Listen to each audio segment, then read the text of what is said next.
11:51. Lucas 11:51 diz o seguinte: desde o sangue de Abel até o sangue de Zacarias, que foi morto entre o altar e o santuário. Sim, eu lhes digo, essa geração será considerada responsável por tudo isso. Essa afirmação de Cristo parece que não tem nada a ver com o que a gente está falando, né? Mas ela é extraordinária, porque ela comprova a autoridade canônica de todo o Antigo Testamento. O Antigo Testamento, conforme a concepção daquilo que os judeus já compreendiam como Antigo Testamento, que eles colocam como contendo 24 livros, que está dividido em Torá, Neviim e Ketuvim, e que integra o mesmo conteúdo, a mesma quantidade de conteúdo dos nossos 39 livros do Antigo Testamento, porque eles juntam alguns livros em conjunto, como por exemplo os profetas menores, que eles juntam num livro só. Então, 12 livros eles juntaram num grupo e deram o nome de profetas menores, um livro só. Eles contabilizam como um livro só. E nós contabilizamos individualmente como 12 livros. Então, só para você ter um exemplo, tá ok? Assim nós temos 39 e eles enumeram 24, mas é a mesma quantidade de conteúdo. E esta quantidade de conteúdo exclui então os chamados deuterocanônicos, que são, se eu não me engano, 7 livros apócrifos que os católicos canonizaram a partir do Concílio de Trento, o Concílio da Contra-Reforma. Tá ok? Então, na Contra-Reforma eles colocaram esses livros apócrifos para dentro do cânon, algo que não foi recomendado nem por Jerônimo, que foi o grande tradutor aí da Vulgata Latina. Ele não os considerava sagrados, como os judeus também nunca os consideraram sagrados, e nós também até hoje não consideramos. E o Senhor Jesus Cristo, na declaração que ele dá, ele demonstra então toda a extensão do cânon veterotestamentário. Texto que está no Novo Testamento, hein? Desde Abel, onde está Abel? Gênesis, início da narrativa lá de Gênesis. Aí você percorre todo o trecho até o sangue de Zacarias. Esse Zacarias não é o profeta Zacarias, e sim um sacerdote de nome Zacarias, que está presente no livro das Crônicas, que é na verdade no cânon judaico, né? Torá, Neviim, Ketuvim. No grupo Ketuvim, Crônicas é o último livro. Okay? Crônicas está no último livro do cânon judaico, o cânon que era conhecido pelo Senhor Jesus Cristo.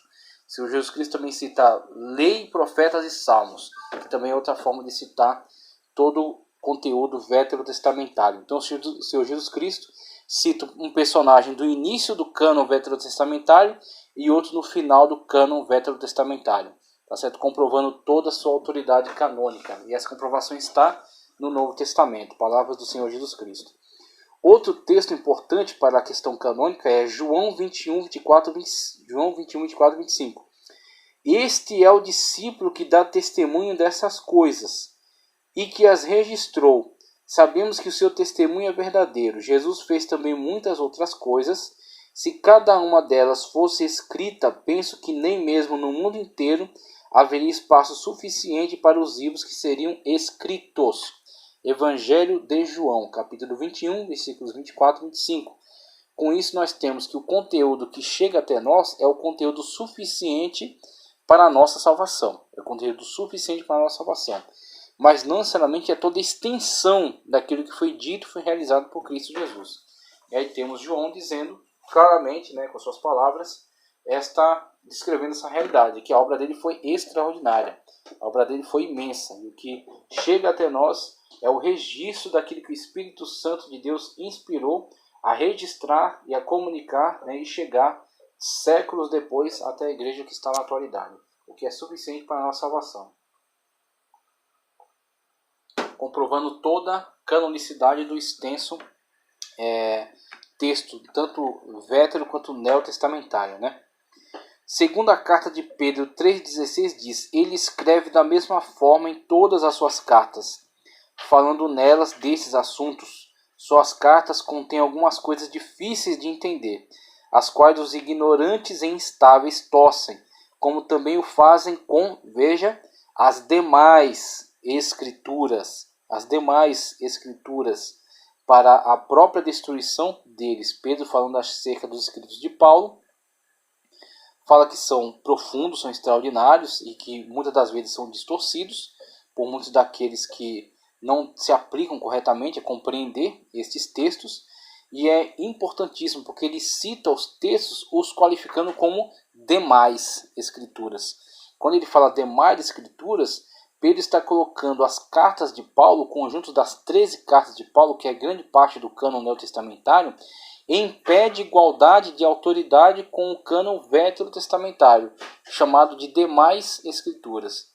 Esse termo escrituras é especificamente aplicado aos textos sagrados, aos textos ditos textos revelados, sagrados, inspirados. E aí quando fala que as cartas de Paulo, junto com os demais, ou seja, as cartas de Paulo estão no mesmo pé de igualdade, de autoridade, de inspiração, como o Antigo Testamento, né, conhecido aí já pelo apóstolo Pedro. Ok? Temos esse texto.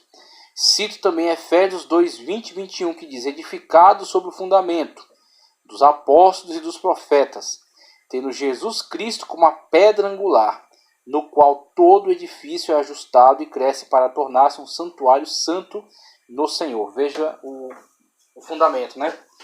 Veja o fundamento aí da igreja em Cristo Jesus. Apóstolos e profetas, né? Aqueles que foram utilizados, né, pelo Espírito Santo de Deus, foram inspirados pelo Espírito Santo de Deus para a produção dos textos sagrados, né, com o fechamento aí no apóstolo João, fechando aí o cânon da Sagrada Escritura. O último texto que eu cito aqui está em Apocalipse 22, 18 e 19. Declaro a todos os que ouvem as palavras da profecia deste livro. Presta atenção, veja só. Se alguém lhe acrescentar algo, ok? Então prestem muita atenção. Vejam aí, percebam alguns erros graves que são cometidos na atualidade por algumas seitas que têm alterado o cânon da Sagrada Escritura para tentar fazê-lo concordar com as suas doutrinas heréticas. Ok? Então temos aí algum alerta aqui muito sério. Se alguém lhe acrescentar algo, Deus acrescentará as pragas descritas neste livro. Se alguém tirar alguma palavra deste livro de profecia, Deus tirará dele a sua parte na árvore da vida e na cidade santa, que são descritas neste livro. Apocalipse 22, 18 e 19 é o selo de fechamento do cânon do Novo Testamento e do cânon bíblico de modo geral, não podendo nada ser acrescentado a esta revelação. Temos aí esses textos que são importantíssimos. Agora, o quadro que eu apresento, na aula eu até falei um pouco dele, mas eu quero repetir aqui só para a gente ter uma clareza aqui nessa apresentação. Tá, ok? Temos aqui, ó, os autores colocados em lista, né? Os autores listados aí e como eles são apresentados no texto do Novo Testamento, né? Em que texto eles figuram. O Senhor Jesus Cristo, que é o autor, né? O Senhor Jesus Cristo, que é o testador, né? Aquele que de fato abre para nós essa nova aliança. Então, a partir dele nós temos toda essa realidade, né? A partir dele nós temos aí a abertura daquilo que viria a ser chamado Novo Testamento. Então, no Senhor Jesus Cristo está fundamentado tudo isso, nas suas palavras, na sua vida, na sua própria pessoa, né? Então, no seu sangue, ele deu autoridade para esse texto sagrado, por meio do seu próprio sangue derramado. Por esta razão, cito o texto da carta aos Hebreus 9, 15 e 18, que fala de uma forma muito clara, muito forte acerca da autoridade do Senhor Jesus Cristo nessa questão. Veja só. Por essa razão, Cristo é o mediador. Veja só o seu papel. Ele é o mediador, o único, aliás, né? É o mediador de uma nova aliança. A antiga aliança concretizada nele, né? Não gosto de empregar o termo anulado. Algumas pessoas aplicam, mas eu acho extremamente incorreto. Aquilo que é anulado perdeu força. Aquilo que é anulado estava errado e com isso foi eliminado, foi destruído. O Antigo Testamento não foi eliminado. O Antigo Testamento foi cumprido, foi realizado. Cristo disse, não cairá um jota ou um tio sem que tudo seja cumprido. E foi cumprido nele. Nós não temos força, nós não temos condições de cumprir todos os preceitos divinos da antiga aliança, da lei. Mas alguém teve, e esse alguém foi o Senhor Jesus Cristo. Foi o único que cumpriu tudo em si, não deixando nada cair por terra, realizando tudo em si, carregando sobre si o nosso pecado e imputando a nós a sua justiça. Assim nós temos a justiça de Cristo sendo imputada, nós sendo remidos do nosso pecado pelo sangue da expiação de Cristo Jesus, tá certo? Colocado sobre o propiciatório, tornando Deus propício a nós. E temos então a nova aliança que foi fundada nele, foi aberta por ele. E aí nós temos o âmbito da salvação pela graça, a graça de Cristo Jesus. Pela graça sois salvos, né? Não pela lei, mas sim por Cristo Jesus. Por essa razão, Cristo é o mediador de uma nova aliança, para que os que são chamados recebam a promessa da herança eterna. Visto que ele morreu como um resgate, ele resgatou nossa vida que estava perdida no pecado e condenada pela lei.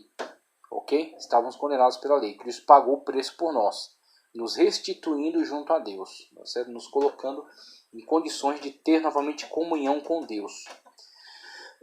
Morreu como um resgate pelas transgressões cometidas sob a primeira aliança. No caso de um testamento, é necessário que comprove a morte daquele que o fez, pois um testamento só é válido no caso de morte, uma vez que nunca vigora enquanto está vivo aquele que o fez. Por isso, nem a primeira aliança foi sancionada sem sangue. A primeira aliança com o sangue dos bezerros, das ovelhas, que eram mortas em substituição aos pecadores, e que constantemente precisavam ser novamente realizados os ritos, né, de sacrifício, de purificação.